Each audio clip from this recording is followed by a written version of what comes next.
Good morning, and welcome to our 2022 Memorial Day Remembrance. I'd like to begin this morning by passing it off to Officer Neal for the National Anthem. Would you all please stand and face the flag?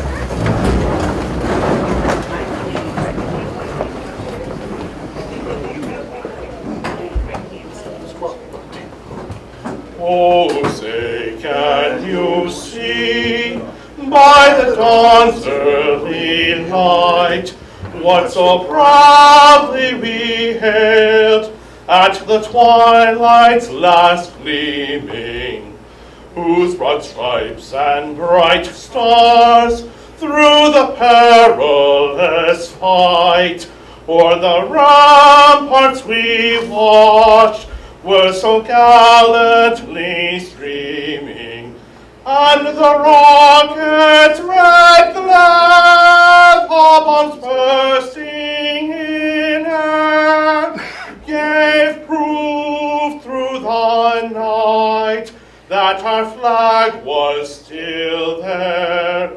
Oh, say does that star-spangled banner yet wave o'er the land of the free and the home of the brave? Thank you, Officer Neal. Now I'd like to call Post Chaplain Paul Central to lead us in prayer. Let us pray. Almighty God, giver of all victories, we thank thee for the opportunities which abide in our land, for thy guidance in the hour of peril and the tender love in times of need. Help us to remember with reverence the valor and devotion of our departed comrades, not only those whose bodies consecrate our country's soil, but also those who sleep beyond the seas, and those others whose resting places will not be known until the last day, when the deep will have given up her dead. O God, teach us to honor them by ever cherishing the ideals for which they fought. Keep us steadfast in the cause of human rights and liberties, of law and order and true Americanism. Give us the power to see and the will to do the right. Grant that the American Legion may preserve the high ideal for which our comrades died. May the merciful blessing rest upon those they left behind. Keep us forever firm in righteousness, humble of heart, and unselfish in purpose. Amen. Thank you, Paul. Now I'd like to invite you all to be seated, and we're going to begin service very shortly. Thank you. Please join me in a moment of silence to honor the deceased.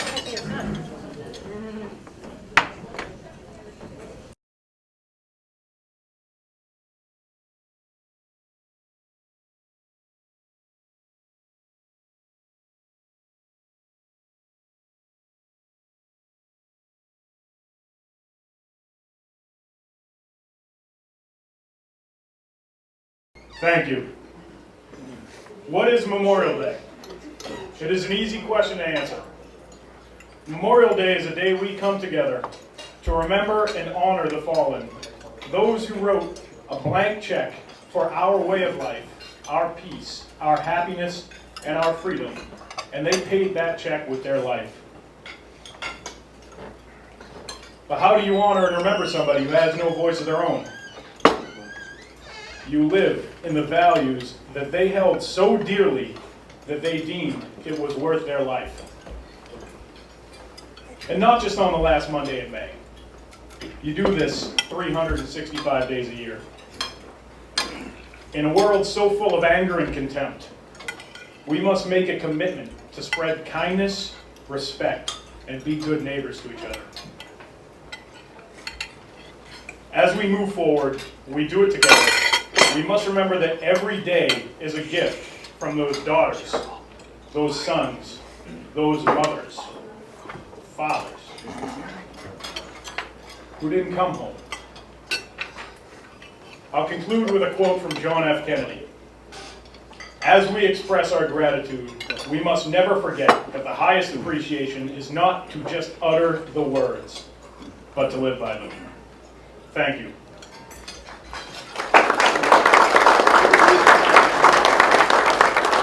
I'd now like to floor to any of our esteemed guests if they'd like to say a few words for Memorial Day. Thank you. Good morning. I am blessed to be the state rep for a brief moment representing Hamilton, and wanted to say how wonderful it is to be back after having been here in Veterans Day, which I think was a very momentous occasion, as many of us hadn't been out of the house probably for quite some time, and yet here we are spending time together this morning, and that's just absolutely incredible. I had some thoughts I wanted to share, and I believe this is the appropriate crowd to share my story of what Memorial Day is. And first and foremost, I wanted to say thank you to this incredible town, to our veterans, to our AMVETS, the Legion, everyone who consistently takes time to reach out to families and make sure everyone's doing well, and the sense of community. This is a family. This is a family right here, and I feel that the moment I walk into the door.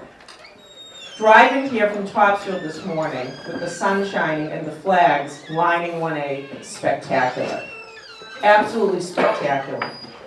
And that feeling of pride that we should have this weekend was overcoming in my emotion coming here this morning and thinking to myself, what is Memorial Day? Again, we celebrate our veterans on Veterans Day, and Memorial Day is for us to think about those who gave the ultimate sacrifice. As many have said before, freedom is not free. And every Memorial Day that I spent with my family was one of great significance and great mourning. My grandmother, one of 9, her oldest brother, volunteered, proactively signing up for the service, as any proud American did, back in, I'm going to give them all, I'm ready to run over there. I have heels on, but I'm ready to run over there. Okay? My grandmother's brother, Richard B. Fitzgibbon, served in the United States Air Force as a technical sergeant. And Memorial Day was one of deep reflection in my family. On my mother's side and my dad's side, my father's family came from Damascus, Syria in the 1920s. They were very proud to be Americans, and the young ones that were born in Boston couldn't wait to sign up for the service, and my grandfather signed up for the Navy, and his cousin, the same age, signed up for the Army. I've actually seen pictures of both my grandfather and his cousin in their uniforms from cousins of mine over in Syria, because the families could not wait to send photos to say, look at what we're doing here. We are proud. We are proud Americans. And I relate my father's side to my mother's side for the same reason. My grandfather served stateside in Camden, New Jersey, and his cousin, James Kala, served in the United States Army as a corporal. While my grandfather served stateside in the Navy, his cousin was sent overseas. The only son in his family, one of 4, lost his life in the Battle of the Bulge as a Purple Heart recipient.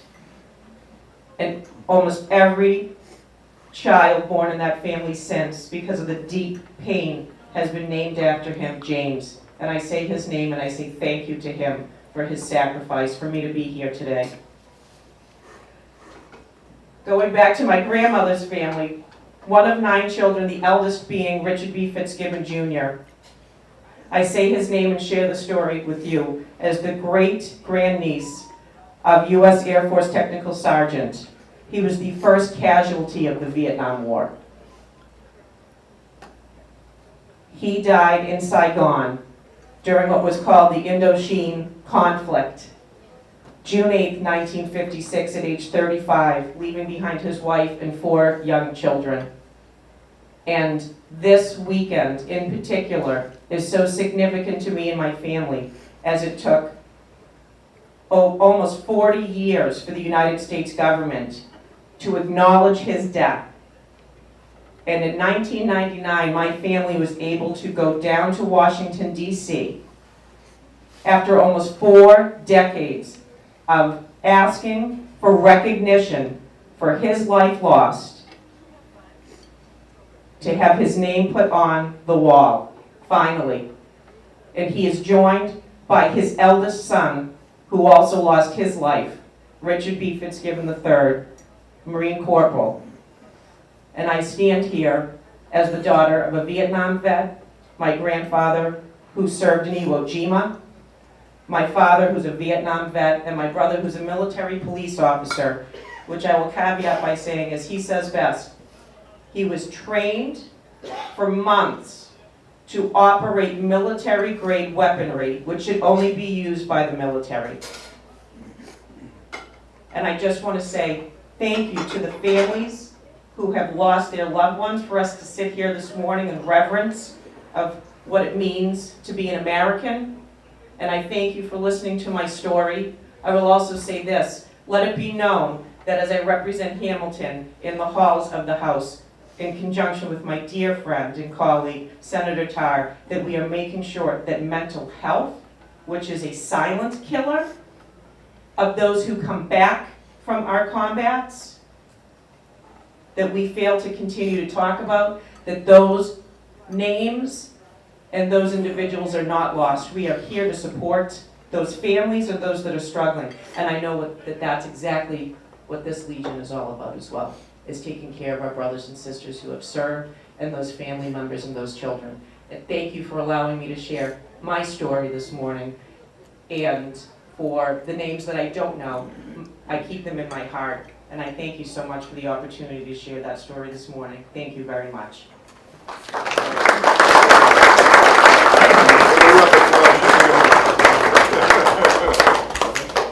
All I did was know you. I'd like to take a moment to ask if there's anybody else who'd like to come up and say a few words. Senator Tarr. Thank you for being here this morning. Well, thank you very much, Commander, and good morning. And I also want to congratulate and thank the AP Gardner Post for having us this morning and continuing the robust tradition of gathering us together on the Sunday morning of Memorial Day weekend so that we can spend a few moments together enjoying this wonderful breakfast and also thinking about the importance of Memorial Day and thinking about remembering the legacy of those who have served and those who have perished in the name of the United States of America. But I do want to take a moment and just ask for another round of applause for the Sons and for the auxiliary, and thank you for the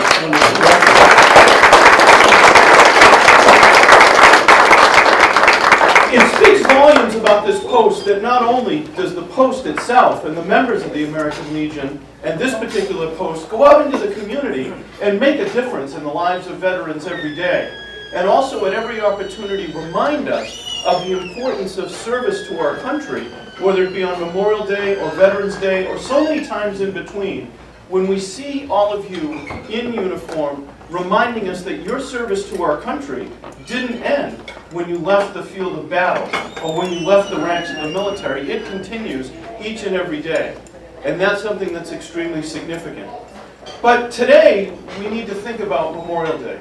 And Commander, you mentioned the fact that we live in a very divisive country, and it's true.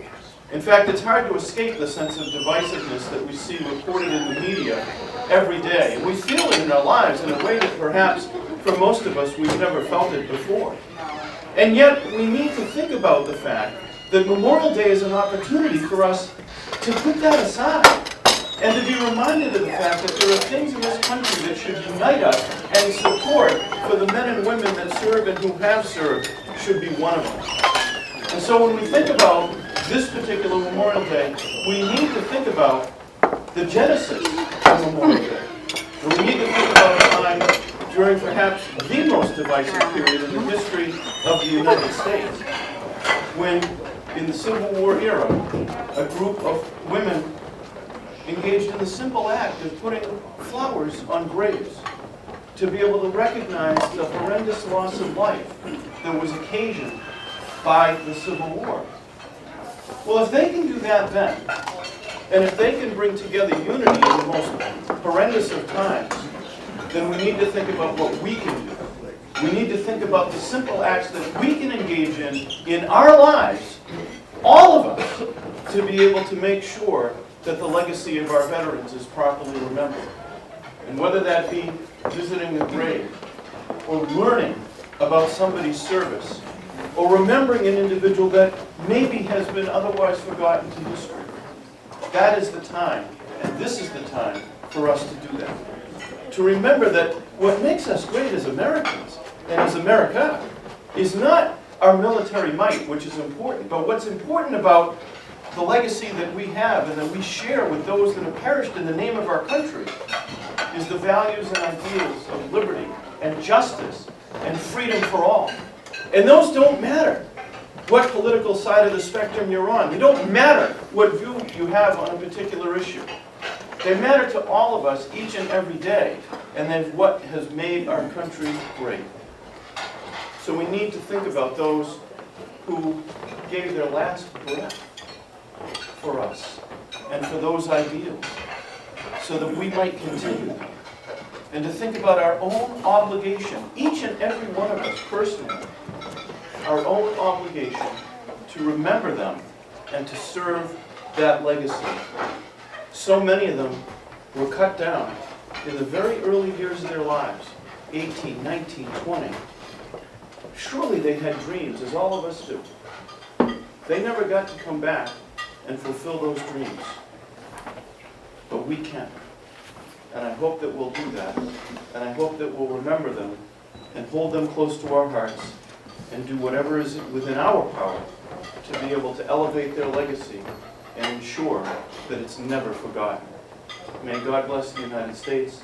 May God bless those who have served. And may we all, this Memorial Day, be reminded that regardless of what our perspective is, the one thing that we should all be united around is support for the men and women who serve our nation around the world, and those that we honor today, that didn't think about politics and didn't think about division. They thought about serving the greatest country that the world has ever known. Now it's up to us to make sure that we can carry that legacy forward. Thank you very much. Thank you very much for the talk. At this time, I'd like to open the mic up for anybody else who'd like to speak.